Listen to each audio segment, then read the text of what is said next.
그래서 이제 시작하겠습니다. 자, 후암 1구역 재건축 추진위원장 조윤호 인사드리겠습니다. 오늘 바쁘신 와중에도 저희 제3회 재건축 포럼에 참석해주신 우리 소유자 여러분께 진심으로 감사드립니다. 먼저 지난 2차 포럼에서 시간 관계상 답변드리지 못했던 질문들에 대해서 간단히 정리해 말씀드리고 오늘 포럼을 시작하겠습니다. 저번 재건축 포럼에서 질문이 세 가지가 나왔는데요. 첫 번째, 두 번째 세 가지 질문을 간략하게 설명을 드리도록 하겠습니다. 첫 번째는 후암 특계 5 인접 도로폭 변경 여부에 대해서 질문을 주셨는데요. 여기 보시는 이 도로가 20m가 아니었냐 이렇게 질문을 주셨는데 저희가 확인한 결과는 2023년 당시 공람안과 변경 없이 동일하게 12m 도로로 계획되어 있습니다. 따라서 도로폭이 20m로 확대되었다는 주장은 사실이 아님을 말씀드리겠습니다. 자, 두 번째는 분리개발 시 용도지역 2종 7층 이하 변경 여부 관련된 질문인데요. 아마 많은 관심들이 있을 거예요. 그래서 여기 보시면은 서울시는 2021년도에 2종 7층 지역의 층수 용적률 상향 그리고 의무 공공기업 부분을 폐지를 했습니다. 그래서 현재 우리가 지구 단위 공람으로 단독 개발 시 기준 용적률이 170% 나온 건 맞지만 우리가 이제 정비 계획을 수립할 때 서울시하고 의논해서 2종 7층에서 2종 일반으로 변경해서 기준 용적률 190 그리고 허용 용적률 200, 250 이렇게 우리가 진행을 할 계획이고요. 여러분들 잘 아시다시피 신속통합기획 자문형을 우리가 지금 이제 봄에 신청해서 들어가게 되는데 신속통합기획 자문형은 지구단위 계획도 변경을 할 정도로 서울시가 강력하게 밀고 있는 지역입니다. 정책이기 때문에 저희가 신속통합기획 자문형을 시행하면서 지금 현재 우리가 18층으로 되어 있지만 이 18층을 20층, 24층 이렇게 좀 올려서 받을 수 있고 반대로 우리가 내놓을 건 내놓더라도 올릴 건 올리고 이렇게 해서 지금 현재의 지구 단위 계획안보다 훨씬 더 상향해서 우리가 받을 준비를 하고 있으니까 우리 소유자 여러분께서는 그 부분에 대해서 너무 걱정하지 않으셔도 되고요. 지금 나온 거는 옛날 내용이고 서울시는 이걸 다 지금 변경해서 개발에 도움이 되도록 다 변경해 줄 수 있는 준비를 다 마친 상태입니다. 그렇게 이해해 주시면 될 것 같습니다. 그래서 여기 보시면은 관련된 내용을 설명해 드렸습니다. 요거는 이거 안 넘어. 그 전에 거요. 아니요, 요거 말고 이렇게. 요건 있어요. 예. 그래서 여기 보시면은 용도지역하고 용적률이 이렇게 돼 있는데 아까 말씀드린 대로 우리가 신속통합계획 자문형 받으면서 관련된 거를 다 상향해서 받을 수 있도록 서울시하고 협의해서 충분히 가능하다. 그리고 도시계획 전문가들도 충분히 가능하다 얘기하고 있고요. 또 토문 도시계획 업체에서 이 부분에 대해서 잘 진행을 하고 있습니다. 그리고 참고로 인터넷에 자꾸 카톡이나 이런 방에 보니까 우리 기본계획 변경하는 게 뭐 2년 3년 걸린다 이런 얘기가 자꾸 나오고 있는데 그거는 정말 터무니없는 소리입니다. 네, 왜냐하면 우리가 이미 지구단위 계획이 나왔기 때문에 기본계획 변경하는 건 그렇게 어렵지 않기 때문에 저희가 예상하는 거는 내년도 상반기 5월달 6월달 예상하고 있으니까 여러분들 그런 부분에 대해 전혀 개의치 않았으면 좋겠습니다. 그리고 기본계획이 변경된다는 거는 말 그대로 후암 1이 4-1로 가는 게 이제 다 확정됐다는 얘기거든요. 그러면은 이제 더 이상 우리가 통합을 안에 단독을 안에 싸울 필요가 없습니다. 단독이 무조건 유리하기 때문에 단독으로 가는 게 맞는 겁니다. 그래서 지금 통합팀에 주장하는 기본계획 변경하는데 2년 3년 얘기는 터무니없는 얘기다. 이렇게 이해해 주시면 될 것 같습니다. 걸리는 거지. 네. 일이 붙으려고. 자,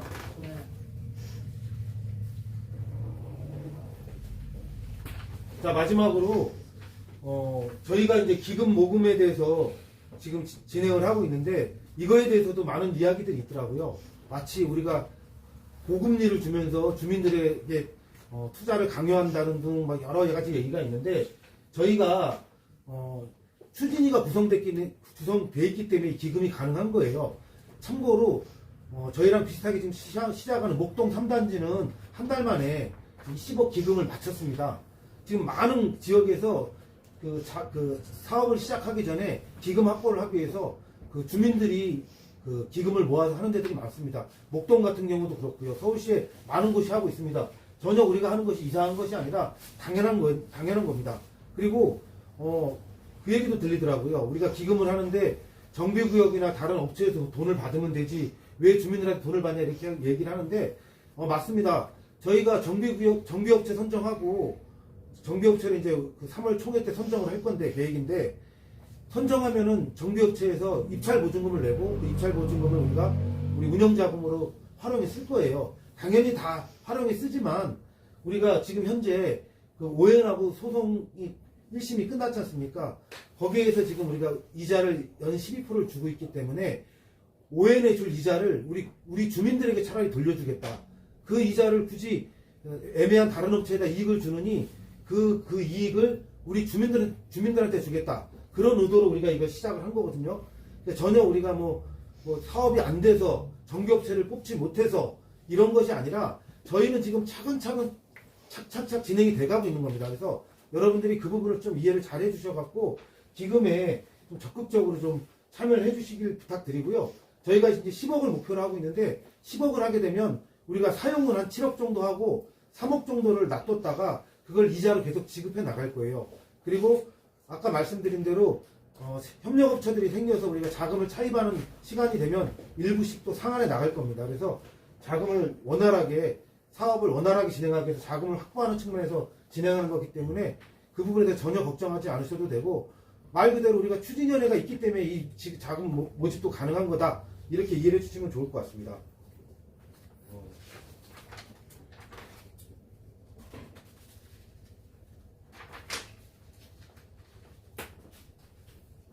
자, 그리고 오늘 우리 포럼이 끝나고 여러분들이 이제 질문을 많이 해주셨는데 질문이 좀 여러 가지 민감한 부분도 있고 해서 질문은 우리가 방송 촬영을 중단하고 그 다음에 이제 질문을 하셨으면 좋겠어요. 특히 오늘 나오는 내용들은 상당히 민감한 부분이 있거든요. 그래서 끝나고 좀 질문을 부탁드리고요.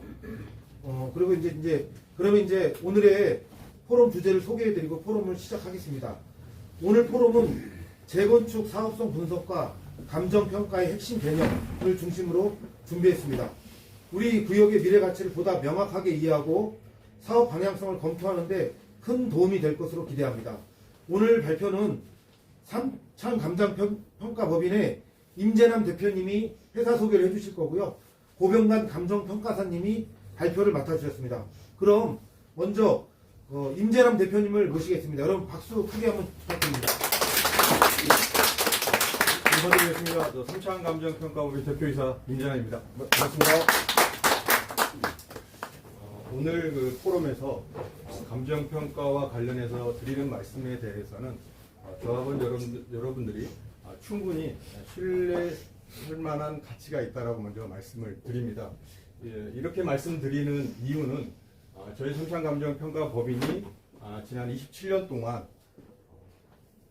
재건축, 재개발 2,400여 건과 20만 세대의 약 460조 원에 달하는 정비사업 평가 실적을 보유하고 있는 풍부한 경험과 전문성을 갖추고 있기 때문에 이에 근거해서 자신 있게 신뢰할 만하다라고 말씀을 드리고 싶습니다. 또한 저희 법인은 전년도 기준으로 매출액과 당기순이익 1위를 기록한 최상위 감정평가 업체로서요. 실적에서도 보셔 아시겠지만 서울의 주요 재건축 재개발 단지의 성공적인 사업에 기여해왔습니다.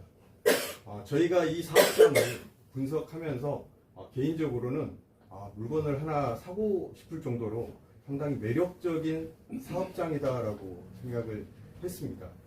여기 계신 조합원 여러분들이 그 누구보다도 이 지역의 어떤 우수한 입지, 탁월한 사업성에 대해서는 익히 알고 계실 거라고 저는 생각을 합니다. 그래서 여러 개 되신다면 이 사업이 완료될 때까지 절대 팔지 마시고 이 사업이 완료돼서 향후 더 기대되는 가치와 개발 이익을 끝까지 향유하시기를 바랍니다.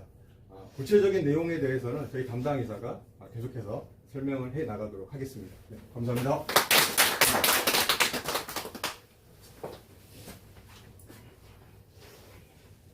인사 올리겠습니다. 3차 감정평가원의 고병관 평가사입니다. 여담으로 제가 90년대 후반부터 일대 매주 이렇게 다니면서 근처에 청파동에 이제 봉사활동도 다니고 여기 이제 제가 교회를 이쪽으로 다녀가지고 몇십 년 동안 다녔던 이 사업지를 제가 분석하게 되면서 감회도 새롭고 여러 가지 만감이 교차했던 생각이 있었던 것 같습니다. 분석하면서 확실한 거는 참 매력적인 것이 혹시 파실 분 있으면 저희한테 뭐 넘기시는 게 좋을 것 같다는 생각이 듭니다. 네. 매물이 좀 이렇게 원하는 수준대로 잘 나오는 게 찾기가 쉽지가 않아가지고 일단 오늘 설명 말씀 올리는 순서를 말씀드리면 일단 추정분담금에 대해서 나중에 계속 여러 번 듣는데 저희가 실무적으로 일을 하다 보면 감정평가 금액과 추정분담금을 혼동하시는 분들이 좀 많다 보니까 그 부분에 대한 설명 말씀을 먼저 올리고요. 그러니까 추정분담금, 그 다음에 비례율이라는 개념을 잘 아시겠지만 또 혹시 처음 듣고 잘 모르시는 분들이 또 유튜브로 보실 수도 있으니까 기본적인 설명을 먼저 한번 하고 그 다음에 가격, 이 추정분담금을 위한 가격 추정하고 감정평가 차이점, 그 다음에 추정분담금이 생각보다 되게 여러 번 여러분들께 통보되게 될 예정인데 언제 어떻게 받게 되시는지 사업 절차와 연계돼서 제가 말씀을 올리겠습니다. 그리고 종전과 종후자산의 감정평가를 실제 하게 되면 우리가 이런 식으로 감정평가를 한다라는 그 기준에 대해서 말씀을 올리고 그리고 제일 궁금해 하실 것 같긴 한데 이 사업구역의 사업성에 대해서 저희가 말씀을 올리는 그 순서로 제가 설명을 드리도록 하겠습니다. 가장 먼저 그 추정분담금하고 비례율의 기본 개념에 대해서 제가 이게 산식을 좀 복잡하게 내왔는데 좀 복잡한 많은 이야기들이 이렇게 들어갈 수도 있지만 그래도 이게 제일 간단하게 제가 지금 일단은 도식으로 만든 거예요. 그러니까 일반적으로 추정분담금은 조합원 추정 분양가액에서 추정 권리가액을 뺀다고 되어 있는데 그냥 쉽게 생각하면 내가 받게 될 새 집에서 헌집의 가격을 빼는 거예요. 근데 이게 생각보다 복잡하다고 받아들여지게 되는 게 이게 비례율이라는 개념 자체가 들어가기 때문에 약간 좀 이렇게 혼돈이 좀 있을 수 있어요. 그래서 이 추정 권리가액은 종전자산가액에서 추정 비례율을 곱해서 이 값이 결정이 되는데 새 집에서 헌집을 뺀다라고 생각하는 그 간단한 개념 속에서 법에서 추정 비례율이랑 이 종전자산가액을 서로 뭐 깐부나 친구처럼 이렇게 딱 붙여넣은 거예요. 그래서 이게 조금 혼돈되는 부분이 있을 수는 있는데 쉽게 설명을 말씀드리면 비례율이라는 개념 자체가 다시 봤을 때 이 산식은 종전자산가액이 분모로 들어가서 내가 헌집을 내놨을 때 새로운 사업을 했는데 사업비를 빼고도 남은 그 액수가 사업이익이 충분히 그 비례관계가 좋게 유지가 돼서 사업을 할 만한 사업인지 그러니까 사업 전체로 봤을 때는 이 추정 비례율 값은 그냥 사업성 지표라고 생각하시는 게 제일 편하게 이해하실 수 있을 거라고 생각합니다. 이 사업장 같은 경우는 이제 뒤에서 말씀드리겠지만 생각보다 좋은 수익률을 나타내고 있고 이 비례율 값이 좀 높게 나타나는데 이 비례율 값이 뭐 높다 낮다라는 것도 중요하긴 하지만 중요한 거는 여러분들한테 제일 직접적으로 영향을 미치는 거는 추정 권리가액에서 이 내 종전자산 헌집가액을 저희가 만약에 추정을 하거나 감정평가를 한다면 이 비례율이 곱해진 값으로 이 추정 권리가액이 정해지는 건데 개인적으로는 그러니까 사업성 전체로 봤을 때는 이걸 사업성 지표로 보지만 개인 입장에서는 이 추정 비례율 값은 쉽게 설명 말씀 올리면 자기 종전자산 인정 비율이라고 생각하시면 될 것 같아요. 복잡하게 여러 가지 개념들이 있지만 그 개인이 받아들이게 내가 만약에 조합원이다 그럼 저는 평가사인데도 불구하고 제가 받아들이기로는 저도 수험생 때부터 지금까지 계속 이쪽 업역에 있으면서 이 추정 비례율은 복잡하게 생각하지 않고 그냥 내 헌집 가격, 내 기존의 종전자산가액을 어느 정도나 인정해 주느냐. 이게 만약에 비례율이 150%가 나왔다면 1.5배가 되는 거고 200%가 나왔다면 내 종전자산가액이 10억에 평가가 됐다면 20억으로 추정 권리가액을 인정을 해주겠다. 근데 어떻게 사업성이 안 좋은 데는 만약에 비례율이 70%다. 강남은 지금 제가 압구정도 저희가 같이 하고 있는 삼창에서 전부 다 압구정인 데는 웬만한 사업장은 전부 저희가 다 삼창이 들어가 있는데 거기서도 거의 분석하면 비례율이 60% 나와요. 65%, 64%. 이유는 여러분들도 다 잘 아시다시피 이 사업을 했을 때 이 종후 수익 자체를 국가에서 분양가 상한제로 눌러놨기 때문에 그 사람들은 나중에 실질적으로 시세는 그거보다 훨씬 더 비싼 걸 알지만 지표가 60%, 70%가 나옴에도 불구하고 사업을 진행하는 거죠. 근데 여기는 신기한 게도 저기도 이제 분석을 해보니까 뭐 단독주택 재건축으로 일단 저희가 자료를 받았기 때문에 그렇게 분석을 해서 그런지 모르겠지만 보통 분양가 상한제로 이 수익 부분을 누르면 비율이 별로 안 나와야 되거든요. 근데 여기는 분양가 상한제로 눌렀음에도 불구하고 수익이 좀 생각보다 잘 나와가지고 저희들도 이제 아까도 모두에 말씀드렸던 것처럼 상당히 매력적인 곳이라고 이제 생각이 들었던 거고, 어찌됐든 간에 개인 입장에서는 이 추정 비례율 값은 자기의 종전자산 인정 비율이다. 그렇게 생각하면은 이 뒤에서 쭉 제가 설명드리는 말씀들이 좀 더 쉽게 와닿을 수 있다고 생각됩니다. 그리고 여기에 이제 좀 낯선 단어가 총수입액이라는 단어가 있는데, 이게 실질적으로 뭐 재개발이든 재건축이든 구성되어 있는 게 일반 분양 수입이 들어가 있고, 그 다음에 조합원 분양 수입, 그리고 만약에 재개발이나 뭐 재개발에도 재건축에서 없고 임대주택이 있을 수도 있는데, 그러면 뭐 임대주택 매각 수입이라는 그런 것들로 구성되어 있는 건데요. 이 수입을 여러분들이 누릴 수 있다라는 걸로 받아들이면 됩니다. 그러니까 뭐 대법원 판례에서도 그렇지만 이 개념 자체가 봤을 때 LH에서 진행하는 그 공용 수용, 그러니까 보상 사업과는 다르다라고 일단은 인식을 해야 되는 게, 보상 사업을 진행한다면 LH에서는 전부 다 여러분들 걸 다 수용해서 가져가요. 그리고 나서 이 사람들이 사업 시행자가 자기들이 그 수익을 누리는 거예요. 그러니까 여기다 아파트를 올리건 어떤 택지를 만들건 그런 수익은 강제 수용을 했기 때문에 이 사람들과는 관계가 끝나고, 기존 주민들과는 관계가 끝나고, LH나 국가에서 그 모든 수익을 누리기 때문에 그렇게 누리는 보상 사업과는 이건 또 다르다라는 의미로 말씀드리는 게, 이 정비 사업으로 재건축이나 재개발 사업을 하게 되고 여러분들이 조합원이 만약에 되신다면은, 이때는 상법상 회사의 그 주주 회사처럼 여러분들이 조합원들 한 분 한 분이 내 종전자산, 기존에 있는 헌집을 하나씩 내어놓고 그걸 현물 출자로 해서 각각 그 현물 출자 그 종전자산가액에 비례해서 여러분들이 주주가 되는 거예요. 한마디로 국가에서는 조합이 됐다라고 만약에 승인을 해준다는 건 이렇게 생각하시면 될 것 같아요. 너네들 아파트 분양 사업도 해도 돼. 그러니까 아파트로 일반 분양을 여러분들이 많이 팔면 팔수록 수입이 많이 나올 거예요. 그러니까 조합원들이 이렇게 가져가는 거 말고 플러스 알파로 일반 분양을 많이 할 건데, 거기에서 나오는 수입을 여러분들도 누려도 된다라는 의미로 조합 설립을 해준 거거든요. 그러니까 한마디로 여러분들은 출자 자산, 내가 현물 출자를 내 기존 집으로 내어놓고 그 비율에 따라서 여러분들도 상법상 회사, 주주회사처럼 주주가 되셔서 이 사업에 참여하신다는 의미로 아까 말씀드렸던 공익사업과 완전히 차원이 다른 사업이다 라고 일단 이해를 하시면 될 것 같습니다.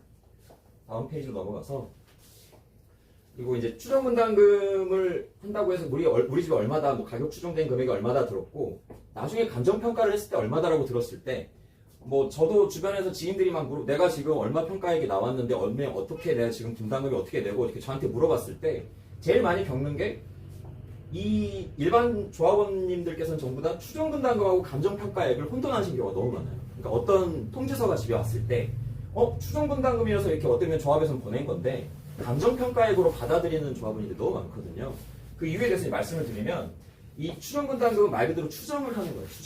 추정치로 여러분들이 분담금이 대충 대략적으로 얼마 정도 나온다는 것을 추정할 뿐인 거고, 감정평가는 여기서 보시다시피 여러 가지 뭐 도정법, 감정평가에 관한 법령, 그 다음에 뭐 감칙, 실무 기준, 여러 가지 다양한 법령에 따라서 그 기준에 맞춰서 엄격하게 진행되는 절차다 보니까 추정가액하고 감정평가액은 기본적으로 다르다고 말씀드리고, 산정 시기는 여기 지금 복잡하게 써 있는데, 그 다음 페이지를 보시면 여기 사업 절차를 저희가 이제 도식화시켜서 나타냈는데, 첫 번째 뭐 정비계획을 수립하고 지정하고 조합 설립되고 사업 시행 인가 고시가 되고 분양 신청 받은 다음에 관리 처분 인가가 이렇게 되는 그 절차가 있는데, 수립이 돼서 관리 처분 인가가 떨어지면 비로소 이주가 시작되는 거예요. 철거를 할 수 있는 권한을 주는 거거든요. 철거를 하면 이때 이제 비로소 여러분들은 나가게 되는데, 그 전에 생각보다 보시다시피 여러 가지 절차가 있어요. 많은 절차가 있는데, 이 뭐 추정분담금이 처음에는 정비계획 수립하실 때 대략적으로 얼마다라고 유형별로 여러분들이 아마 통보를 한번 받게 되실 거고요. 두 번째, 조합 설립 인가 직전에 비로소 처음부터 여러분들이 한 명 한 명 우리 집이 얼마인지 개인별로, 여기 보면은 개인별 추정분담금은 언제 알 수 있나요? 그랬는데, 이 개인별 추정분담금은 조합 설립 직전에 알 수 있어요. 그러니까 조합 설립을 하려면 여러분들한테 다 추정분담금이 얼마다라고 통보가 가야 돼요. 그런 통보까지 다 된 상태에서 그 국가에서는 이제 너네들이 이렇게 추정분담금이 얼마 정도라는 것까지 나왔고, 그래서 동의율이 얼마고 여러 가지 지지를 이렇게 갖고 있는 사업이구나라는 게 확정돼야지만 조합 설립 인가를 내줄 것이고요. 그 다음에 실질적으로 사업 시행 인가라고 어쩌면 이 절차가 또 나오려면은 그 직전에 다시 한번 추정분담금을 또 해야 돼요. 여기 옆에 보시면은 절차 일정표가 있는데, 뭐 13개월, 뭐 9개월 이렇게 다 이렇게 나와져 있잖아요. 그 기간 동안 가격이 또 바뀔 수도 있거든요. 사업비가 바뀔 수도 있는 거고, 여러 가지 뭐 소송 이슈가 있을 수도 있는 거고, 그런 것들을 다 반영해서 추정분담금이 계속 중요한 절차마다 도정법에서는 각각 추정분담을 다 산정하도록 돼 있긴 해요. 근데 감정평가라는 건 위에 저희가 이제 녹색으로 표시된 이 부분에서 이때만 딱 한 번 시행되는 거거든요. 이때 사업시 인가고시가 떨어지면 비로소 종전자산 감정평가가 한 번 있게 되는 거고, 조합원 분양 신청 즈음에서 다시 한번 종무자산, 실질적으로 여러분들이 나중에 받게 되는 그 새집에 대해서 평가는 이때 감정평가가 딱 한 번 있는 거예요. 그러니까 이 감정평가는 이때가 있는데 이 전에 계속 추정분담금을 얼마라고 받았다 그러면 이게 받는 조합원 입장에서는 자기들이 감정평가액을 받았다고 착각을 하시는데 그게 아니라 비로소 사업시 인가고시가 난 다음, 더 보면 상당한 기간이 지나야지만 감정평가는 사업시 인가고시가 떨어져야지만 한 번 있는 거고, 그 한 번으로 확정되는 거예요. 대신에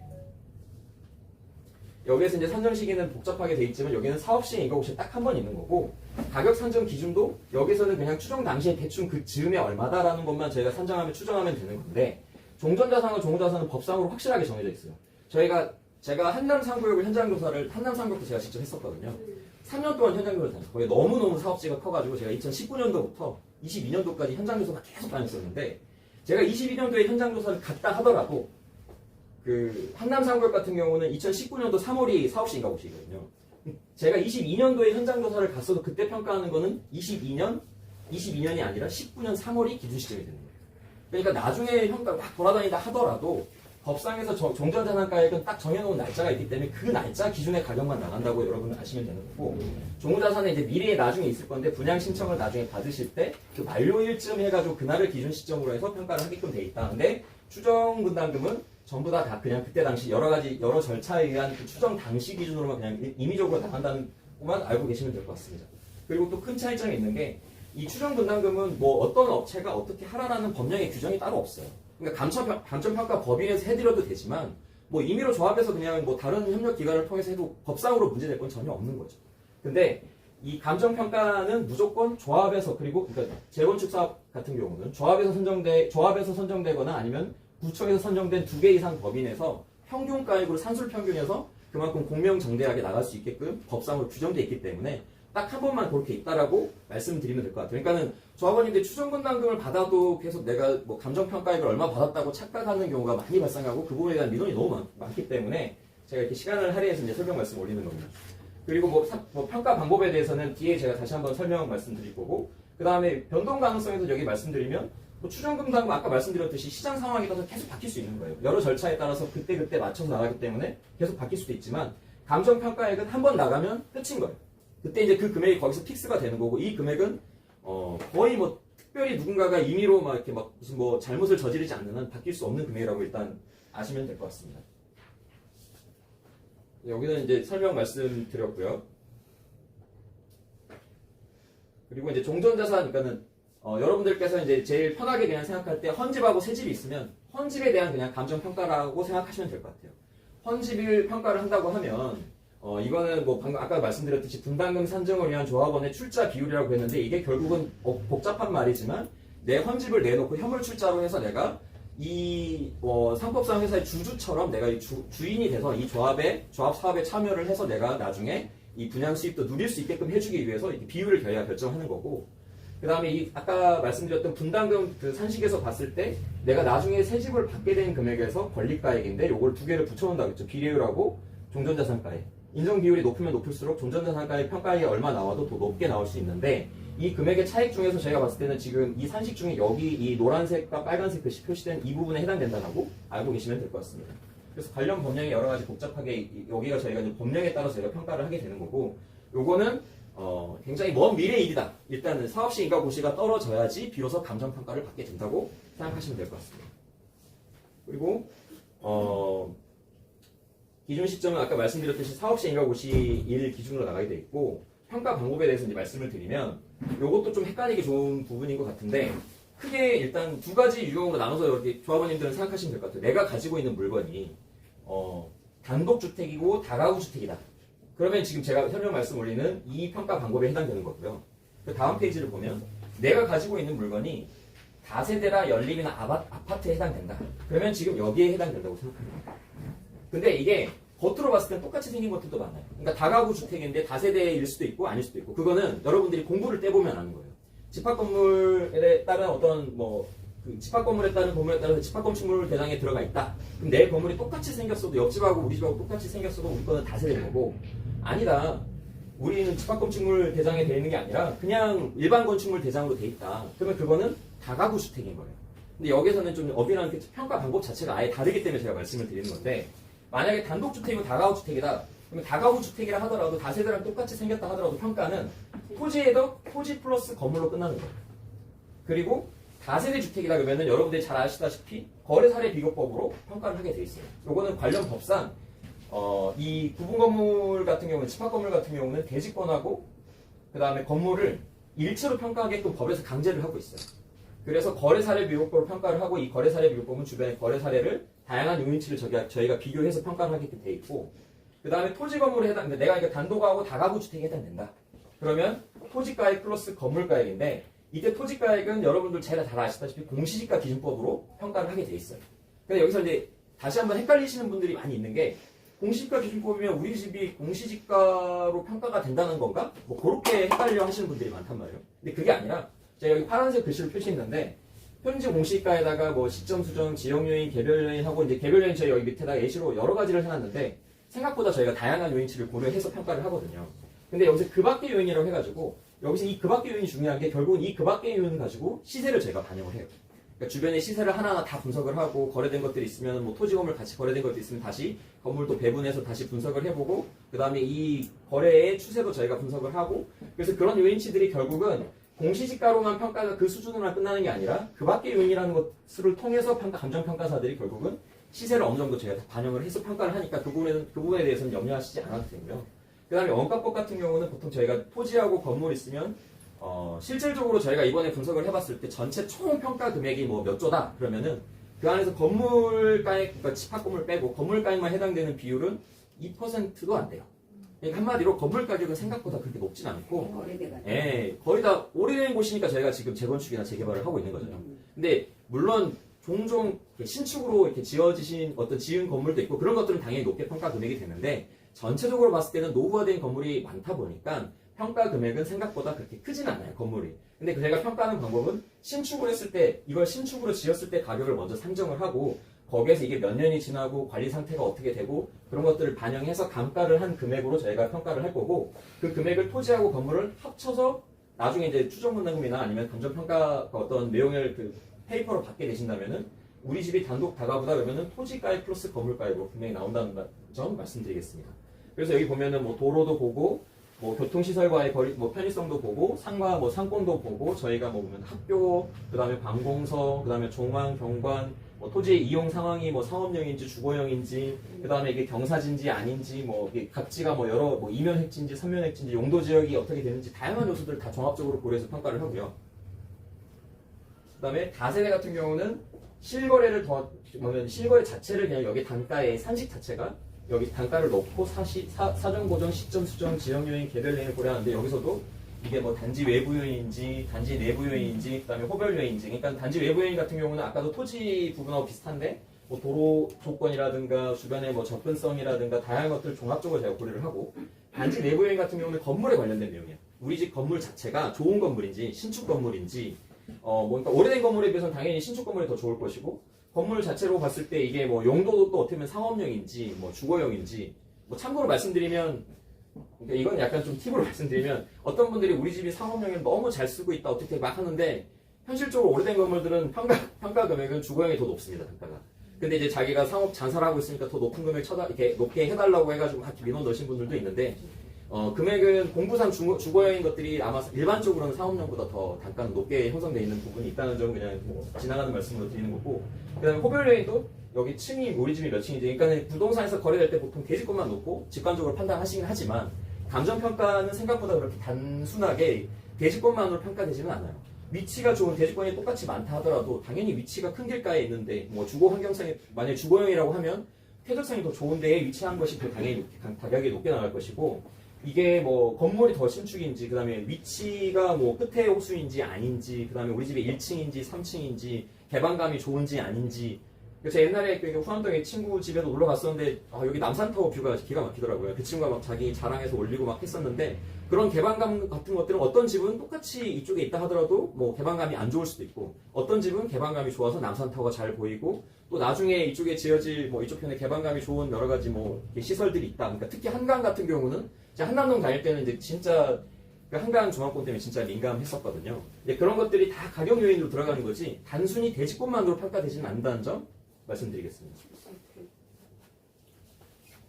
그래서 이제 종후 자산은 실질적으로 이제 결국은 다 아파트로 짓고 구분 건물, 그러니까 집합 건물로 짓기 때문에 토지 건물은 이제 더 이상 없는 경우가 일반적이고 저희가 겹치는 내용들은 다 빼고 이게 지금 산식으로 봤을 때 아까 보면은 여기 조합원 분양가 내가 나중에 받을 집에 대해서 준공되는 것을 전제로 평가하는데 똑같은 산식에서 봤을 때는 아까 종전자산 평가액이 이쪽에 들어간다고 하면 지금 조합원 분양가는 산식에서 이 세 집의 이쪽 부분에 들어가는 거예요. 여기에 대해서 제가 말씀을 드릴 건데 이 세 집에 대해서 평가하는 건 아까 이 규정은 뭐 똑같이 돼 있지만 다른 겹친 내용도 이것도 똑같이 다 집합 건물이니까 거래사례 비교법으로 될 것이고 분양 신청 만료 예정일 기준으로 평가를 하게 되는데 여기는 이제 없는 거에 대해서 저희도 평가를 해야 되기 때문에 시뮬레이션을 다 돌려보고 여기 관련된 주거 환경 영향 분석을 다 받은 다음에 그런 내용들을 종합적으로 반영해서 평가를 할 수밖에 없어요. 왜냐하면 저희들도 뭐 없는 거를 지금 뭐 저희가 마냥 뭐 임의로 할 수는 없으니까 전부 다 리모델링을 전부 다 모델링을 해서 저희가 뭐 1조는 이렇게 된다. 동지일 기준으로 해서 이게 보면 그 뭐 그림자가 이렇게 바뀌는 것까지도 저희가 다 분석을 하고요.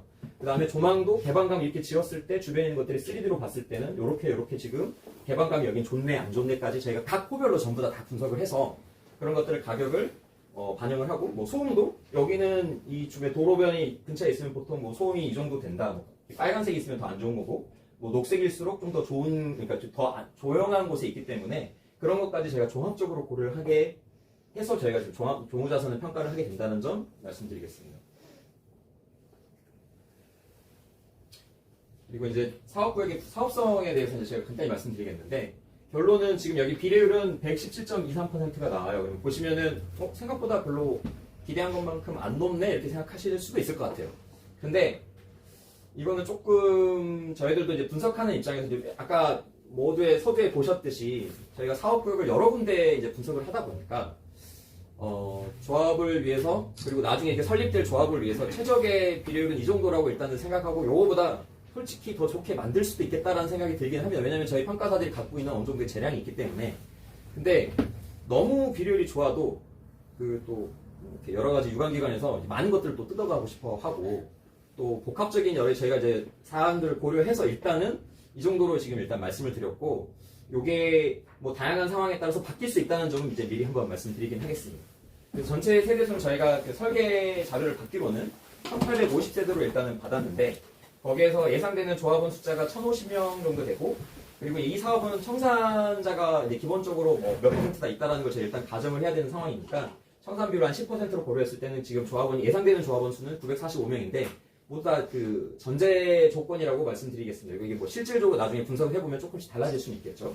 그러면 1850세대에서 아까 말씀드렸듯이 여러분들이 주주처럼 사업을 할 수 있는 게 905세대를 갖다가 팔 수 있는 거예요. 그러면 그만큼 여러분들이 수입을 누리는 거죠. 그 수입에 대해서 같이 향유를 하시는 거죠. 그래서 84 기준으로 해서 저희가 분석해본 바로는 지금 얼마 전에 반포 3주구가 분양가 상한제 가격이 결정됐는데 거기가 뭐 84 타입 근처로 해서 이제 제가 듣기로는 8,484만 원 평당 그렇게 지금 받았다고 지금 들었습니다. 이게 요 분양가 상한제 때문에 저희가 높게 하고 싶어도 그 조합에서 마음대로 정할 수는 없는 거예요. 시장에 갖다 팔면 저는 솔직히 여기는 뭐 1억도 넘게 나중에 뭐 받을 수 있는 곳이라는 그 잠재력성을 충분히 갖고 있는 곳이라고 생각하긴 하지만 요거는 정부에서 제한을 하고 있는 부분이 있다 보니까 강남에서도 제 사람들도 마음대로 그걸 못 팔거든요. 거기도 뭐 평당 압구정은 지금 평당 2억도 가고 있는 상태인데 그렇게 팔고 싶어도 못 파는 상황에서 결국은 일반 분양가는 저희가 예상하기로는 한남 3구역도 지금 아직 명확하게 최종적으로 일반 분양가가 얼마다라고 컨펌 나와 있는 건 아직은 없어요. 저희가 내부적으로 조율 중인 걸로 지금 알고 있고 그런 숫자들을 종합적으로 고려했을 때 여기는 한 5,800 정도는 일단 볼 수 있을 것 같다. 저희는 이 정도면은 국가에서 이제 나라에서 인정을 받을 수 있을 것 같다라고 지금 일단은 가져온 거고요. 그 다음에 조합원 분양가는 여기 보시다시피 여기 82%라고 적어놨잖아요. 그러니까 여러 개에 받게 되는 5,800에서 82%를 적용한 한 4,760 정도로 봤어요. 그러니까 이 할인율이 높으면 높을수록 조합원님들은 좋겠죠. 그러니까 제가 만약에 이 비례율이라는 산식에서 이 비례를 높게 빼고 싶다, 더 높게 하고 싶다 그러면은 여러분들이 받는 이 할인율을 좀 제가 줄여도 돼요. 85% 아니면 90%. 그러면 여기가 수입은 더 늘어나거든요. 근데 조합원님들 주머니에서 갖다 빼서 제가 진짜 이 수치를 높이는 거라서 여러 가지 고려를 통해서 결국은 제가 봤을 때 이 정도 비례율 정도가 나오고 비례율 그만큼 실질적으로는 이 할인율을 높이는 게 여러분들한테 도움이 될 수도 있기 때문에 최대한 할인율을 할인율을 높여서 5,800에 조합원님들은 4,760 정도를 일단은 예상을 했습니다. 그리고 공사비는 뭐 이것도 다양하게 좀 논의가 있는 부분이긴 한데 일단은 여기가 최고 층수가 18층으로 알고 있고 주변에 있는 사례들을 고려했을 때 어느 정도 고급화를 추구하더라도 일단은 890 정도로 예상을 한 상태로 분석을 했을 때 비례율은 한 117% 정도 나온다. 볼 수 있을 것 같습니다. 그래서 나중에 이제 총회 자료를 받게 되거나 그러면 항상 이런 표를 받게 되실 거예요. 이 표를 이제 여러 번 앞으로 이제 접하시게 될 텐데 이게 생각보다 일반 평가사도 이거 보라면 바로 해석이 안 되는 경우도 있어요. 그러니까 제가 그냥 편하게 말씀을 드리면 해석하는 방법을 알아야 앞으로 계속 여러분들이 이걸 보시게 되니까 이 표는 계속 반복적으로 보실 건데 위에 내가 봤을 때 금액대가 어디에 해당되는지 나중에 해당되는 금액대로 그냥 보시면 되고 여기서 뭐 5억부터 저희가 예시만 해놓은 건데 뭐 40억이다 하면 하나하나 다 넣을 수는 없으니까 금액 구간별로 쪼개놨으면 비례율이 내가 117%라 그러면 아까 말씀드렸잖아요. 비례율은 종전자산 인정 비율이라고 해서 권리가액은 이 종전자산가액에서 이 비례율을 곱하면 5억이 5억 8천이 되는 거고 25억이 29억이 되는 거예요. 이 비례율이 곱해졌기 때문에 그래서 내가 나중에 산식으로 분담금을 계산될 때는 이 권리가액으로 나중에 기준으로 다시 계산이 되는데 저희가 분석을 해봤을 때는 이제 본인들이 저희가 속 시원하게 뭐 세로가 어디는 얼마고 다 말씀드리고 싶은데 압구정에서도 그렇고 저희가 여러 군데서 이제 이렇게 말씀을 드렸을 때 그렇게 하는 순간 갑자기 감정평가사들이 이렇게 말했다니 제가 가격선도 기능을 하더라고요. 저희들이 바로 그거 가지고 결례를 하고 더 싸게 받았던 사람들은 더 비싸게 받으려고 하고 더 비싸게 받았던 사람은 깎아달라 하고 그러니까 저희가 이제 금액을 정확하게 어디는 얼마다 탁 집어서 저희는 이제 내부적으로 분석은 돼 있긴 한데 오히려 조합에 불리할 수도 있겠다는 생각이 들어서 좀 금액을 어디는 얼마다라고 콕 집어서 말씀을 저희도 답답하지만 드릴 수는 없는데 뭐 각자 그 대충 시세는 어느 정도 이제 아실 거라고 생각해요. 그러면은 자기가 어느 구간에 해당된다라고 보실 수 있을 것 같은데 대략적으로 저희가 지금 전체 총 사업 수익의 그 큰 틀에서 봤을 때 그냥 조합원님들도 똑같이 조합장님의 마인드로 생각하신다고 하면은 그냥 단순해요. 여기서 보면은 총 수입이 있고 총 비용이 있어요. 그러면 전체 총 수입을 이 조합 전체 총 수입에서 저희가 총 사업 비용을 빼보니까 여기가 수입이 그 사업 이익이라고 하는데 그 사업 이익이 한 3천 몇백억 정도는 뭐 그러니까 다 바뀔 숫자이긴 하지만 3천억이 넘게 나오면 그냥 단순하게 이익이 남는다는 건 그건 조합원님들 1000명이라고 그냥 단순히 생각하면 그 3천억에서 1000명 정도 나오면 다들 그 정도는 오히려 플러스로 향유하신다라고 그냥 평균적으로 생각하시면 될 것 같아요. 근데 원래는 그 3천억이 수익이 남는 게 아니라 보통 마이너스가 나와서 부담을 해야 되는 금액으로 인당 우리가 1억씩 뭐 2억씩 뭐 부담을 해야 되는구나 생각을 할 수도 있는데 여기는 사업 이익이라는 게 플러스가 나오고 거기에 대해서 조합원님들이 한 1000명 정도 일단은 그거를 인당 얼마씩 가져갈 수 있겠다 이렇게 생각하시면 될 것 같아요. 그래서 여기서는 내가 금액이 만약에 내 물건이 가지고 있는 게 뭐 종전자산가액이 낮아가지고 내가 뭐 5억밖에 안 된다, 7억밖에 안 된다. 저희가 분석해봤을 때는 뭐 생각보다 다양한 금액대에 다 해당되실 수 있을 것 같은데 통상적으로는 평균적으로 아까 말씀드렸듯이 얼마 정도씩은 환급받는 게 저희가 봤을 때 평균으로 봤을 때는 일반적인데 일단 이 빨간색 글씨로 써있는 것들 구간에 해당되신 분들은 84 기준으로 봤을 때 예를 들어서 우리 집이 15억이었다. 15억이었으면 종전자산가액이 117%가 곱해서 권리가액이 17억 6천이 되는 거고 이 17억 6천에서 내가 84를 받겠다. 여기가 지금 종부를 말하는 거거든요. 새로운 새집. 84가 되면 이 사람은 예를 들어서 내가 15억짜리만 받아도 내가 84를 가는데 1억 4천을 환급받는 거예요. 그리고 우리 집이 17억이었다. 예를 들어서 17억이었으면 이 사람은 종부가 20억이 그러니까 권리가액이 20억이 돼서 이 사람은 다시 또 3억 뭐 4억 가까운 돈을 환급받겠죠. 그런 식으로 이 표는 해석하시면 될 것 같습니다. 그리고 이제 제일 많이 헷갈리는 게 저희가 평가를 한 다음에 조합원님께서 평가액 수준이 우리 집도 이렇게 너무 낮게 내가 생각할 때 시가가 이건데 더 높여줘야 되는 거 아니야? 더 낮춰줘야 되는 거 아니야? 뭐 예를 들어서 보통 낮춰달라는 경우는 없죠. 이제 높여달라고 하는데 근데 저희가 이제 비례를 산정상 이렇게 보면은 종전자산가액이 5억인 사람하고 3억인 사람이 있는데 그냥 사업을 단순화시켜서 말씀드리는 거예요. 사업비는 똑같이 10억이고 여러분들이 누리는 일반 분양 수입은 시장에 갖다 팔 수 있는 건 10억이고 조합원은 예를 들어서 할인율을 엄청 많이 받아가지고 55억이었다. 그러면 비례율이 여기서는 수입에서는 15억이 되는 거고 사업비 10억 빼니까 종전자산 5억이면 비율이 딱 100%가 나오는 사업인데 우리 종전자산가액이 3억으로 바뀌었어요. 3억으로. 그러면은 뭔가 문제가 있는 거 아니야? 인원을 엄청 많이 넣으시는데 크게 문제될 게 없는 게 이 비례율이 아까 말씀드렸듯이 자기 종전자산가액 인정 비율이라는 것 자체가 100%에서 160%대로 올라가거든요. 왜냐하면 이 분모가 이 산식 자체가 분모이기 때문에 분모가 5억에서 3억으로 바뀌었잖아요. 그러니까 비례율이 결국 올라가서 이걸 커버를 해주기 때문에 분담금은 결국은 똑같이 권리가액도 얘도 5억이고 얘도 3억에서 166%가 곱해진 5억이 되기 때문에 분담금은 결국은 똑같이 결정된다고 보면 되겠습니다. 다만 여기서 보면 평가액 수준이라고 말씀드렸듯이 전체적으로 아까 말씀드렸던 출자 비율, 상대적인 출자 비율을 결정하는 건데 쉽게 설명 말씀드리면은 이 감정평가, 종전자산 평가를 받게 되면 이 등수를 보는 거예요. 등수. 이게 상대적 가치 비율은 결국은 절대평가라고 하기보다는 조합에서는 여러분들은 나중에 평가를 받을 때 상대평가를 받는 거니까 내 등수가 중요한 거예요. 내가 예를 들어서 어떤 사람은 이렇게 사장님 그 평가액을 10억으로 했는데 여기서 11억이고 뭐 9억이고 이렇게 되면은 갑자기 이 사람은 내가 10억이었으니까 20억으로 바꿔달라고 하면 20억이 됐는데 갑자기 여기서 22억이 되고 여기 18억이 됐다 그러면은 이건 평가액 높게 받아도 큰 의미가 없이 전체적인 비례 관계가 맞기만 하면 법원에서는 이건 전혀 문제가 없다라고 판시를 했기 때문에 그 부분에 대해서 제가 좀 설명 말씀을 드리는 거예요. 그래서 그런 것들은 감정평가액 자체가 종전자산가액 자체 수준이 바뀌더라도 결국은 비례율에서 다 그게 자기 종전자산 인정 비율에서 다 인정받기 때문에 크게 문제되지 않는다. 그리고 이제 재건축 초과이익 부담금에 대해서 말씀을 드리겠는데 이게 결국은 단독주택 재건축 사업이기 때문에 재개발 사업과 달리 이 부분은 이제 재건축 초과이익 부담금이 나올 수밖에 없어요. 근데 요게 산식이 되게 지금 복잡하게 돼 있고 실질적으로 아직 그 전국에 어디도 재건축 초과이익 부담금이 부과가 실질적으로 된 데는 없어요.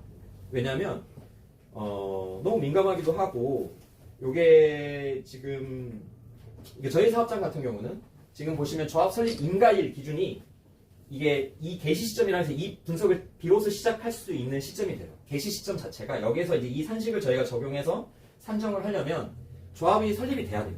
저희가 지금 그 관련 협력 업체를 통해서 듣기로는 일단 목표로 하는 거는 27년을 이제 목표로 해가지고 조합 설립을 목표로 지금 진행하고 있다고 하는데 이 재건축 초과이익 부담금에 부과되는 기준에 대해서 간략하게 설명 말씀을 드리면 여기 부분만 보시면 될 것 같아요. 초과이익이라고 해서 나온 부분이 있는데 종료 시점에 주택가격인데 여기서 말하는 주택가격 전부 다 공시가격은 공시가격. 그러니까 저희가 예를 들어서 이게 32년도에 완공이 됐다. 32년도에 완공됐을 때 새 아파트의 공시가격을 일단 지금 추정을 해야 되는 거예요.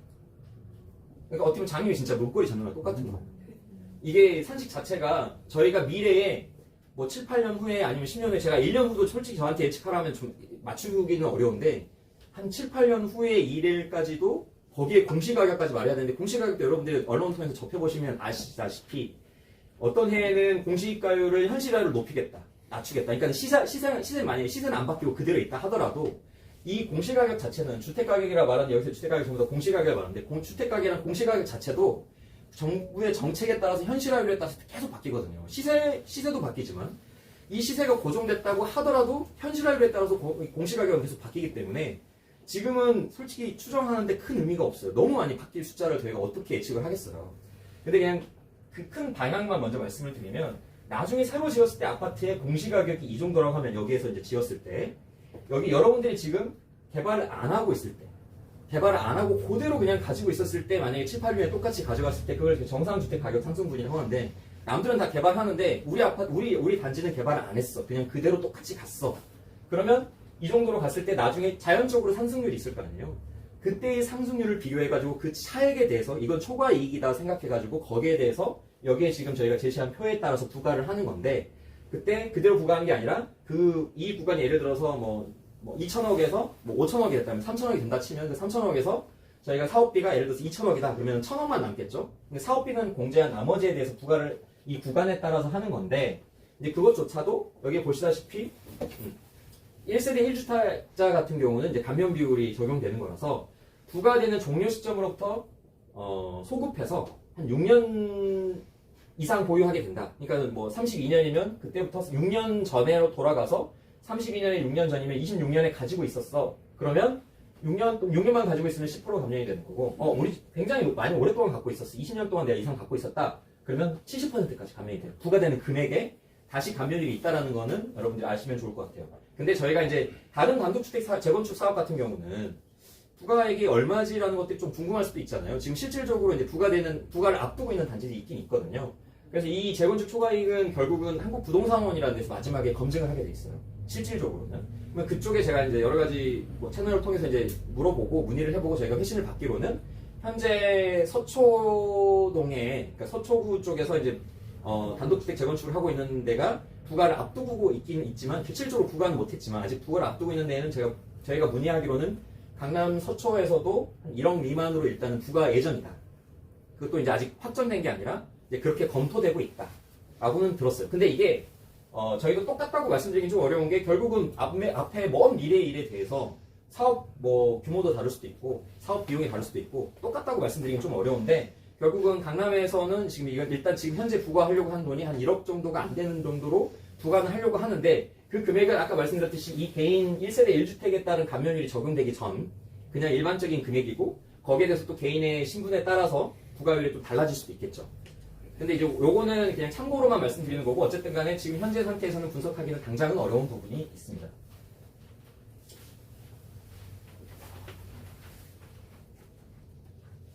그리고 재건축 사업으로 이걸 꼭 진행해야 되는지 일단은 여기에 대해서 한번 제가 설명 말씀드리려고 하는데 재건축 사업하고 재개발 사업이 있으면 일단은 제일 큰 차이가 정비 기반 시설이 있어요. 정비 기반 시설이 뭐냐면 그냥 편하게 말씀드리면 도로하고 공원 같은 거라고 생각하시면 돼요. 원래는 이 도로 같은 거를 국가에서 다 닦아주고 다 길을 만들어줘야 되는데 너네들이 지금 여기서 재개발 사업 같은 경우는 길이 너무 안 좋아. 여기 너무 지금 접도율이 너무 안 좋고 여기는 지금 봤을 때는 사람들이 뭐 주차 때문에 맨날 민원이 있고 그러면 나라에서 이제 어떻게 보면은 하고 싶은 거죠. 그럴 때 여기서 한다고 조합이 들어가면 그때 그러면은 그 용산구청이든 서울시든 나라에서 너네들 도로 많이 들어. 그렇게 말하는 거고 그 다음에 재건축 사업은 정비 기반 시설이 그냥 열악하다고까지 보지는 않아요. 그리고 그냥 노후 불량한 공동주택이 있으니까 이 주택 단지는 바꿔도 돼. 그런 의미로 저희가 이 사업을 보통 개념을 구분하고 시작하는 거거든요. 근데 저희 법인에서 아까 모두에 설명드렸던 여러 사업장 중에 보셨을 수도 있고 못 보셨을 수도 있는데 방배 5구역도 하고 방배 6구역도 하고 방배 13구역도 하고 저희 법인이 다 했어요. 다 했는데 거기 전부 다 단독주택 재건축이에요.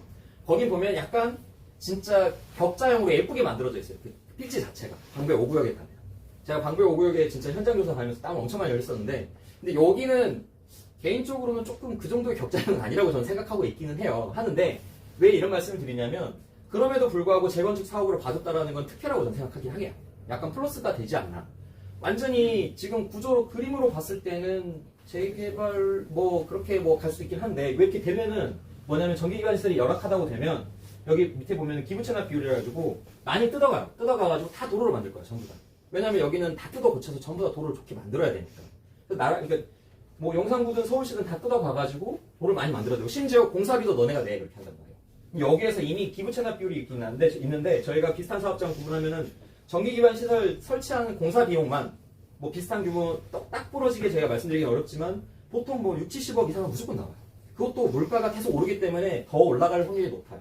근데 그거를 더 내냐 마냐의 차이도 거기서 생기는 거고 두 번째로 보면 조합은 자격이 제일 중요한데 여기서 건축물하고 토지를 가지고 있는 사람만 저희가 이제 원래는 토지 등 소유자인데 편하게 이야기하기 위해서 그냥 조합원이라고 말씀드릴게요. 이 두 개를 다 가지고 있으면 조합원이 되는 거니까 여기 되게 클리어해요. 여기 되게 깔끔하게 그냥 여기서 분쟁이 생길 여유가 별로 없어요. 근데 여기서는 재개발로 넘어가는 순간 갑자기 조합원 숫자가 상대적으로 엄청 많이 늘어나요. 왜냐하면 토지 또는 건축물 소유자 그리고 지상권자도 다 되는 거예요.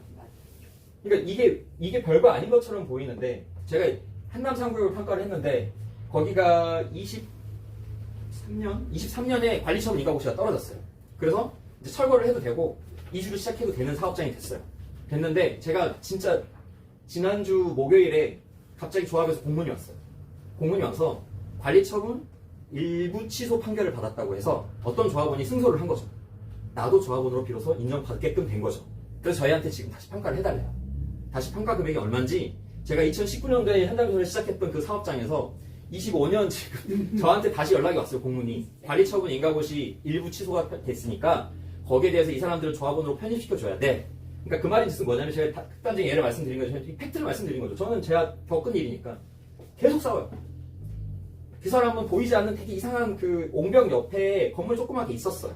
그러니까 그거를 건물이 인정받네 없네 뭐 몇 년도 기준으로 위성 사진에서 옛날에 있었네 없었네 다 CCTV를 가리면서 하나하나 다 싸워야 돼. 다 싸워야 돼. 그 사람들이 왜냐면 이만큼이라도 조금이라도 자기가 조합원이 될 가능성이 있는 사람들은 자기 가지고 있는 모든 에너지와 자기가 가지고 있는 모든 뭐 법률 전문가를 다 동원해서 피 터지게 싸워요.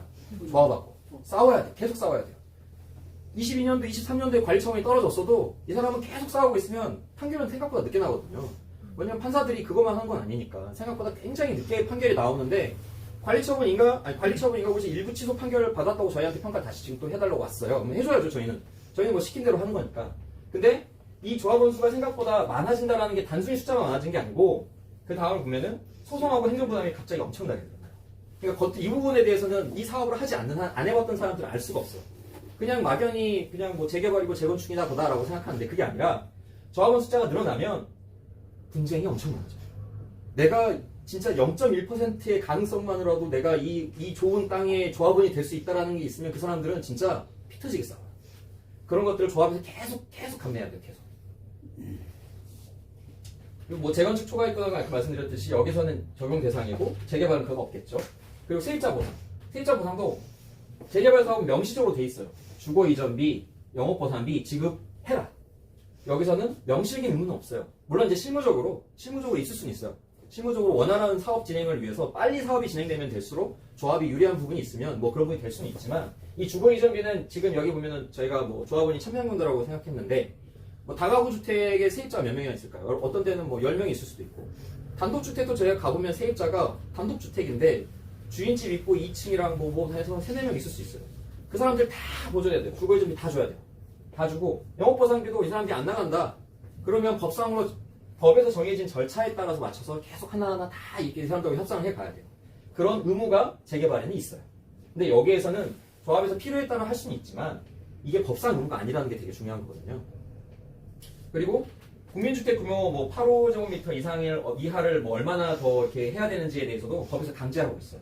이건 이제 그냥 도정법상 관련된 그 상위 법령의 내용이긴 한데 실무적으로 들어갔을 때는 뭐 서울시 조례라든가 아니면은 관련 규정에 따라서 뭐 지침에 따라 조금 달라질 수는 있지만 이 재건축 사업 같은 경우는 60%만 넘기면 돼요. 근데 여기는 의무적으로 80%를 작은 타입으로 다 만들어놔야 돼요. 나머지 20%만 큰 타입을 만들 수가 있어요. 그러니까 조합원님들 입장에서는 저도 개인적으로 제가 만약에 조합원이라고 하면 저는 이쪽으로 가야 된다고 생각하는 게 내가 분상제라는 거는 정부에서 인증마크를 준 거잖아요. 여기는 굉장히 많이 오를 지역이다. 역설적으로. 그러니까 너네는 수익 많이 못 받게 누른 거잖아요. 너네들은 너무 많이 오를 거니까 너네들은 누르라는 건 무슨 말이냐면 최대한 많은 평형을 돈 놓고 돈을 그렇게 말하기 좀 그렇고 어쨌든 간에 그러니까 어쨌든 최대한 많은 평형, 큰 평형을 가져가고 싶은 사람이 있을 거예요. 돈이 좀 있으신 분들은. 그게 더 많이 오를 거니까. 근데 이거를 더 싸게 가져갈 수 있는 거잖아요. 되게 낮게 설정해야 되잖아요. 금액을. 근데 큰 평형을 많이 안 넣어놓으면 이게 그 수요가 미스매치 될 수 있거든요. 조합원님들과. 그러니까 그 자유도 자체가 재개발은 80% 이상은 무조건 8호 그 이하로 채워야 돼요. 그 구성에 대해서도 생각보다 여러분들이 고민을 하셔야 되는 부분이 있는 거죠. 그리고 임대주택 의무가 있는데 일반적으로는 재건축 사업은 없어요. 근데 재개발 사업은 생각보다 높아요. 15%는 무조건 나와요. 그러면 계산해보면 정확하게 알고 계시는데 뭐 그거는 이제 여기가 아예 없는 건 아니에요. 실무적으로 솔직히 말씀드리면 아예 없진 않고 아까 그 위원장님께서 말씀을 하셨듯이 서울시하고 이제 협의를 하다 보면 뭐 얻을 게 있고 뺏길 게 있고 하면 그런 관계 속에서 임대주택이 생길 수도 있어요. 생길 수는 있는데 그건 얻는 게 있을 때 생길 수도 있는데 이 비율 자체가 15%를 계산해보면 저희가 1050세대에서 15% 적용하면 277세대 정도가 나와요. 277세대면은 저희가 내부적으로 검토를 했을 때 만약에 84를 가지고 계속 말씀을 드렸으니까 84 기준이면 재개발이라 하더라도 대지권 쳐주긴 해요. 근데 종전자산가액의 평균 대지권 단가로 해서 대지권을 쳐주고 건물은 아시다시피 되게 싸게 가져가죠. 그럼 그 가액을 합친 가액을 보면은 84 기준으로 한 세대당 조합원님들이 다른 데서 수입을 얻을 거에 기회비용으로 보면 10억 가까이, 9억 7천 정도 손해가 나요. 한 채당. 그러면 277세대예요. 계산을 알아서 해보시고, 그러니까 지금 근데 여기서 제가 이제 좀 크게, 너무 크다고 생각할 수도 있는데, 그것보다 보통 8사를 많이 가져가진 않죠. 뭐 4구를 가져갈 수도 있고, 5구를 가져가는 게 많으니까, 그 금액에 또 일정 비율이 낮아질 수는 있겠죠. 어쨌든 간에 제가 계산하면 아무리 보수적으로 봐도 1,000억은 넘는 것 같아요. 손해보는 게. 조합원님들이 앉아서 손해보는 게. 어마어마한 거죠. 지금 방금 말씀드렸듯이, 여기에 주거 이전비 한 세대당 저희가 보통 그 사업비를 미리 대략적으로 검토를 미리 할 때 한 세대당 1,500만 원 잡고요. 영업보상비 한 세대당 한 호당 2천만 원 정도 잡아요. 미니멈. 거기에 뭐 여기 숫자를 다 곱하면 나오는 비용이 있을 것이고, 그리고 무엇보다 사업 기간 자체가 달라요. 사업 기간이 재건축이 예를 들어서 뭐 그렇게 지금 이제 신통으로 갈 거니까 훨씬 짧을 건데, 여러분들에게 숫자적으로 빨리 받아들이기, 예를 들어서 얘가 10년이었다. 여긴 15년이었다. 그러면 1.5배가 더 걸린다고 생각합니다. 미니멈. 무조건, 여기도 신통이고 여기도 신통이다. 여기가 5년이면 여기는 7.5년 이상은 무조건 더 걸리는 거고. 아까 왜 그러냐면, 다 복잡해요. 계속 싸우고 있고, 그 다음에 여기는 더 많은 것들을 강제를 계속 하다 보니까 절차가 되게 더 많아요. 더 많이 검토해야 되고, 더 많은 위원회를 열어야 되고, 계속 더 공익성이 있기 때문에, 이 관에서 관여하는 것 자체가 그냥 합법적으로 계속 관여를 계속 할 수밖에 없어요. 그러면 사업기간 자체가 1.5배 이상 무조건 돼요. 그러면 여기도 빠르면 여기도 빠르지만 대충 어쨌든 간에 재건축이 더 빠르다는 거. 근데 거기에 대해서 금융비용을 계산해보면 금융비용도 무시를 못해요. 1.5년이면 예를 들어서 뭐 5년이면 2.5년만 더 걸려도 이 사업비 자체가 지금 사업비가 저희가 봤을 때는 1.5조가 넘거든요. 거기에서 공사비는 뭐 시공사에서 어떻게든 나중에 낸다고 생각하고, 그렇다 하더라도 뭐 4천억, 뭐 3천억에 대한 이자 비용이 사업이 길어지는 것만큼 여러분들이 그것도 똑같이 다 떠안아야 돼요. 그러면 그 돈도 제가 계산했을 때는 몇백억이에요. 금융비용 자체가. 이게 사업이 길어지면 비용 자체가 그것도 다 비용이거든요. 그러면 뭐 여러분들도 지금 잘 아시다시피 여기에 이전비, 영업보상비, 그 다음에 기반시설도 아까 더 많이 떼간다고 했잖아요. 거기에 임대주택 한 채당 얼마씩 해서 그러니까 그게 정확한 계산이 아닐 수도 있지만 제가 봤을 때는 생각보다 많은 돈이 눈앞에서 그냥 사라지는 상황이 생길 수도 있다. 말씀드리겠습니다.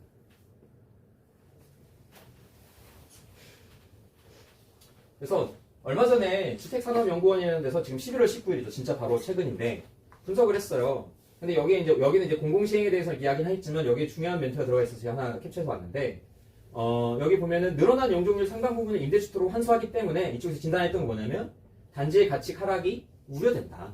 그러니까 결국은 임대주택이 늘어나면 실질적으로 단지 가치는 생각보다 이게 미래 가치, 그러니까 아까 제가 방금 명시적으로 말씀드렸던 뭐 수천억이다, 뭐 얼마다, 뭐 몇백억이다, 뭐 했던 것들은 보이는 금액만 그 정도인 거고, 단지 구성 자체가 임대주택이 너무 많아지면 미래의 단지 가치 상승 동력 자체가 달라져요. 그러니까 그 부분에까지 같이 종합적으로 고려를 한다면, 여러분들이 생각보다 그 의사 결정을 잘 내릴 수 있을 거라고 생각해요. 저도 어쨌든 간에 혹시 조합원 뭐 매물 있으면 저도 약간 좀 욕심이 나서 제 지인들한테는 추천을 하게. 네, 저가 직접적으로 들으면 안 될 것 같고, 그 다음에 그 경험적으로 그 분양가 상한제 금액을 말씀드리면 구조가 택지비 플러스, 그러니까 새로 지어진 조성한 택지비에 공사 원가를 딱 더해서 그냥 아까 말씀드린 토지 플러스 건물로 이렇게 산정이 돼서 너네가 분양가 상한제 이만큼이야 라고 결정만 되는 구조예요. 근데 저희가 분석을 하면 할수록 느껴지는 게, 최근에 공사비에 대해서 말씀을 드리면 이게 중대재해처벌법이 시행되면서 생각보다 공사 기간이 늘어났어요. 다 FM으로 열심히 사건 사고가 없이 지어야 돼요. 잘못 지고 다치고 누가 만약에 사망한 사건이 생긴다. 잡혀가요. 위에 있는 윗분들이 잡혀가요. 그러면 이제 안전하게 지어야 돼요. 근데 다들 박수를 치죠. 그렇게 해야지. 잘하고 있어. 그렇게 뭐 엄격하게 관리를 해야 돼. 근데 거기에 또 플러스 노란봉투법이라고 또 시행됐어요. 그 말은 이제 어쨌든 간에 제가 지금 들리는 소리는 전부 다 공사비가 올라가는 소리예요. 그러니까는 하도급 업체도 이제 합법적으로 뭔가 쟁의 활동을 해도 되고. 그러니까 저는 어떤 정치색이 있는 사람이 아니에요. 근데 광주에서 어떤 아파트를 짓다가 철거를 하다가 허물어졌어요. 그럼 어떻게 됐을까요? 철거가 강화됐어요. 옛날에 2달이면 되던 게 지금 6개월 걸려요. 절차가 다 강화됐어요. 철거 한 번 하려고 해도 전부 다 허가를 받아야 되고 절차 하나하나가 기간이 늘어났어요. 그리고 어디에서 순살자이라고 뭐 아무튼 뭐 했잖아요. 뭐 지하 주차장이 무너지고 감리가 강화됐어요. 근데 여러분들은 다 박수 치죠. 전부 다 그거 잘하고 있다. 그거 강화돼야 된다. 근데 공사한 입장에서는 시공사 입장에서는 죽을 맛인 거예요. 공사비가 올라가지. 떨어질 수가 없어요. 여러분들 떨어지길 원하시는 분도 있을 수 있는데 뭐 우크라이나 전쟁 때문에 올랐다고 이렇게 생각하시는데 아니에요. 저는 선진국으로 가는 방향에서 후퇴할 수 없는 제도라고 생각해요. 개인적으로. 그 제도가 잘못됐다 여부 그렇게 말씀드린 게 아니고 그렇게 돼야죠. 당연히 안전하게 짓고 잘 해야 되는데 그런 법령들이 강화되는 우리나라가 선진국으로 가고 있고 뭐 K 컨텐츠가 유명해지고 한국이라는 도시가 서울이라는 도시가 너무너무 유명해지면 질수록 그런 것들이 더 강화된다고 생각하는데 여러분들이 이제 조합원으로서 그걸 받아들일 때는 공사비는 절대 떨어지지 않는다. 그리고 사업이 아까 늦어지면 늦어질수록 공사비는 더 올라가는 거예요. 최대한 빨리 끝내야지 공사비가 거기서 종결되는 거지 사업이 길어지잖아요. 공사비는 아까 말씀드렸듯이 굉장히 다양한 이유로 행정적인 이유로 법적인 이유로 떨어질 수가 없어요. 생각보다. 어디든 시공사에 가서 물어보세요. 공사비가 떨어질 여지가 있나. 왜냐하면 친환경 소재 무슨 예를 들어서 뭐 에너지 저감 다 법으로 강제되고 있잖아요. 점점. 전부 다 돈이에요. 전부 다 돈을 더 줘서 물론 나중에 더 큰 효용 그러니까 여러분들께서 조합원님께서는 반대로 이렇게 생각하실 거예요. 예전보다 훨씬 더 좋은 새로운 상품을 받게 되신 거예요. 옛날과 비교할 바 없이 엄청 좋은 아파트를 받게 됩니다. 훨씬 더 강화된 법령에 따라서 좋아지는 아파트를 받게 되지만 그 가운데 분담금은 최소화되고 아니면 받아야 될 환급금은 최대되는 게 가장 좋겠죠. 그래서 여러분들이 이 사업비를 줄이는 유일한 방법은 여러분들께서 주도적으로 할 수 있는 방법은 단일된 모함으로 동의를 보여주는 거예요. 그러니까 제가 시군구 담당자예요. 공무원이면 어떻게 되냐면 이게 동의율이 예를 들어서 3분의 2 채우라고 했는데 67.7%인데 68% 딱 채워봤어요. 그러면은 잘 안 내줘요. 다음 절차 진행돼야 되는데 왜냐면 공무원이 민원이 엄청 많을 거 아니에요. 간당간당하게 채워서 왔어요. 그러면 하나하나 다 꼬치꼬치 다 전부 다 절차를 다 따져봐야 돼요. 왜냐하면 혹시라도 잘못되면 공무원 책임은. 근데 압도적으로 75%, 80% 채워왔다. 그러면 생각보다 공무원들이 가지고 있는 재량이 있기 때문에 절차마다 보다 신속하게 될 수밖에 없어요. 근데 아슬아슬하게 항상 통과되는 사업장은 공무원들이 위축될 수밖에 없어요. 왜냐하면 민원이 많이 있는 곳이니까. 이 간당간당한 딱 그 선만 채우잖아요. 사업 속도는 오히려 느려요. 확실한 수익, 확실한 동의를 보여줘야지 공무원들도 탄력을 받고 자기들한테 명분을 줘서 다음 절차로 갈 수 있는 재량을 자기가 발휘할 수 있게끔 해줘야 되는데 아까 말씀드렸던 그 사업 이익이 높으면 높을수록 여러분들이 누리는 수익이 커지는데 사업이 빨리 가면 빨리 갈수록 좋잖아요. 동의율이 높아지면 사업이 빨리 가는 거고 그렇게 빨리 가는 사업일수록 역설적으로 다시 한번 여러분들이 돌려서 받게 되는 게 사업비가 줄어들어요. 금융비용이 줄어들기 때문에 빠른 사업이 여러분들을 가장 웃게 만들지 않을까 이렇게 생각합니다. 여기까지 설명 말씀드리겠습니다. 오늘 수고해주신 생창평가법인의 고병관 이사님에게 박수 한번 주세요. 여러분들 궁금하신 거 많을 것 같은데요. 한 5분만 쉬었다가 우리 평가사님들한테 3분 계시니까 질문하시면 될 것 같습니다. 그리고 공식적인 오늘 그 포럼은 이 자리에서 마치고요.